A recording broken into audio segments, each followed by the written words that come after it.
Hello everyone, welcome back to my channel English field. जैसा कि आपने देख ही लिया होगा कि यूपी टीजीटी पीजीटी 2020 का नोटिफिकेशन जारी हो चुका है। बहुत ही अच्छी न्यूज़ है ये हमारे लिए। तो अगर आप अभी भी सो रहे हैं या फिर कुछ क्वेश्चंस आपके माइंड में चल रहे हैं, तो उन क्वेश्चंस को दे दीजिए आप फुल स्टॉप, क्योंकि नोटिफिकेशन जारी हो चुका है।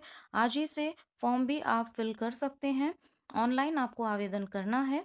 ये आपके लिए बिगेस्ट अपॉर्चुनिटी है। तो अब अपनी एक सीट पक्की करने का डिटर्मिनेशन आपके अंदर होना चाहिए, और ये क्वेश्चन अब आपके दिमाग में नहीं आएगा कि आगे क्या होगा, क्योंकि वैकेंसी अब आपके सामने है।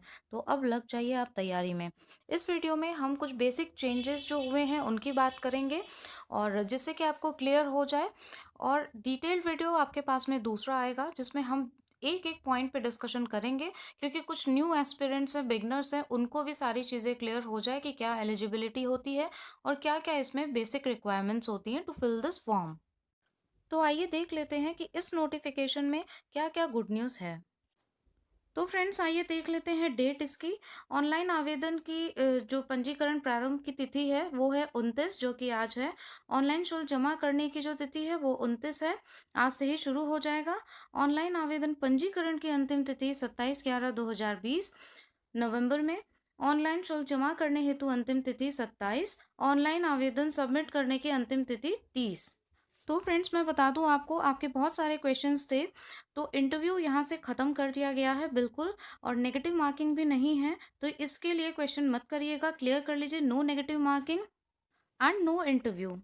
टेट या फिर सीटेट की भी रिक्वायरमेंट नहीं है। जो आपके इश्यूज रहते हैं, माइंड में कन्फ्यूजन्स रहते हैं, तो इसके अंदर टेट की भी ज़रूरत नहीं है, ना कि सीटेट की ज़रूरत है।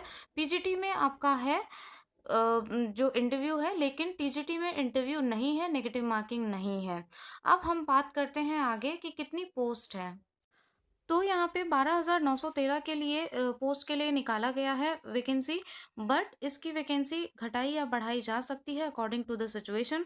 एग्जाम डेट अभी तक क्लियर नहीं है। एग्जाम डेट कुछ फिक्स नहीं की गई है। मे बी मई में हो, मे बी अप्रैल में हो। सो जैसे भी न्यूज़ आती है, अपडेट आती है, I will provide you the update.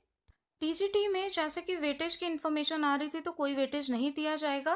तो ये भी चीज़ है। और दूसरा, जो जीव विज्ञान वाले स्टूडेंट्स हैं उनको इसमें इंक्लूड नहीं किया गया है। ये देखिए, लिस्ट में आप देख सकते हैं। हिंदी, गणित, गृह विज्ञान, उर्दू, इंग्लिश, कला, सामाजिक विज्ञान, सिलाई, संस्कृत, विज्ञान, वाणिज्य। तो इस तरीके से लिस्ट है। विज्ञान दिया गया है, लेकिन जीव विज्ञान के बारे में कुछ भी क्लियर नहीं है, मीन्स उसको इंक्लूड नहीं किया गया। ये न्यूज़ ऑलरेडी दे चुके थे हम यहाँ से। और आप जो कैटेगरी वाइज डिस्ट्रीब्यूशन है सीट्स का, वो भी यहाँ पर देख सकते हैं इजीली। अब हम बात करेंगे लिखित परीक्षा की। तो देख लीजिए, बहुत से लोग इसमें र्यूमर्स थे, या फिर कुछ लोगों को का कहना था ऐसा कि इसमें जीके के क्वेश्चंस ऐड कर दिए जाएंगे, ये सारे चेंजेस होंगे। बट नहीं, एलटी का कोई भी इसमें पैटर्न फॉलो नहीं किया गया है। इंटरव्यू ज़रूर हटाया गया है, लेकिन पेपर अभी भी 125 का ही है। आइए देख लेते हैं। प्रशिक्षित स्नातक शिक्षक पद के चयन हेतु विषय पर आधारित सामान्य योग्यता की एक लिखित परीक्षा होगी, जिसमें 500 अंकों का एक प्रश्न पत्र होगा। प्रश्न पत्र में कुल 125 प्रश्न होंगे। प्रत्येक प्रश्न 4 अंक का होगा। सभी प्रश्न अनिवार्य होंगे। तदर्थ शिक्षकों के लिए लिखित परीक्षा 465 अंकों की होगी, और प्रत्येक प्रश्न 3.72 अंक का होगा। और जो आपका टाइमिंग दिया गया है, समयावधि, प्रश्न पत्र को हल करने की समयावधि 2 घंटे की होगी। ठीक है, तो वही 2 घंटे का पेपर होगा आपका, और 125 ही क्वेश्चन पूरे पेपर में आपके आएंगे।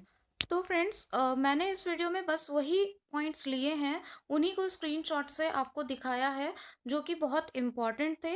और आपको उसकी नॉलेज होना ज़रूरी है, क्योंकि जैसे ही वैकेंसी हम देखते हैं, वैकेंसी इज़ आउट नाउ, तो बहुत सारे क्वेश्चंस हमारे माइंड में आ जाते हैं। और बहुत सारे र्यूमर्स भी थे कि पता नहीं इंटरव्यू होगा या नहीं होगा, TET C TET, negative marking, कई सारे क्वेश्चंस थे। तो ये सारे क्वेश्चंस तो आपके हो गए हैं क्लियर। जो इतने दिन से प्रिपरेशन कर रहे हैं उनके लिए बहुत ही गुड न्यूज़ है। तो अब आप प्रिपरेशन में लग जाइए। और मेरे हर वीडियो में मैं बोलती हूँ कि अगर कोई भी गवर्नमेंट एग्जाम आपको क्लियर करना है, तो what is the favourite corner of examiner, that you should no.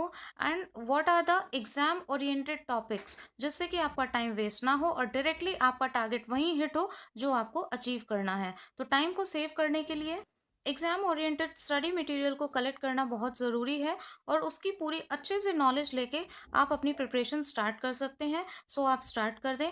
Then also if you have any of the queries और questions in your mind, so you can comment in comment box. फिर उसके accordingly मैं दूसरा video बना दूंगी detail में, because जो beginners है उनको भी ज़रूरी है जानना क्या क्या इसके अंदर चेंजेस हैं, या फिर उनके अकॉर्डिंगली वो उनको सूट करता है या फिर नहीं करता है, एलिजिबिलिटी एंड ऑल।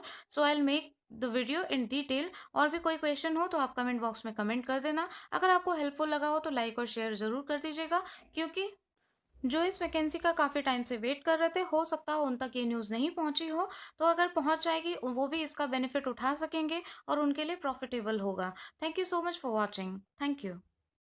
भूख प्यास हर चीज़ भूल करके उन्होंने आयोग के सामने धरना प्रदर्शन किया।